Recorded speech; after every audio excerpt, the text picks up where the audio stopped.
கர்த்தருடைய பரிசுத்த நாமத்துக்கு ஸ்தோத்திரம். கர்த்தர் நல்லவர். ஏசாயா 60ஆம் அதிகாரம் 18ஆம் வசனம். இயேசுவின் நாமம் மட்டுமே மகிமைப்படுவதாக.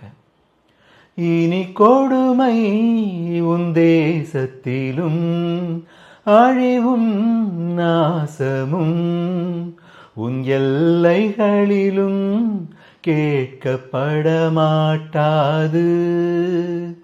உன் மதில்களை இரட்சிப்பென்றும் உன் வாசல்களை துதி என்றும் சொல்லுவாய். இனி கொடுமை உன் தேசத்திலும் அழிவும் நாசமும் உன் எல்லைகளிலும் கேட்கப்பட மாட்டாது.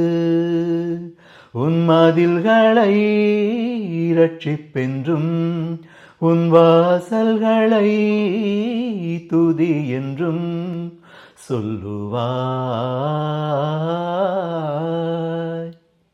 கர்த்தர் நல்லவர்.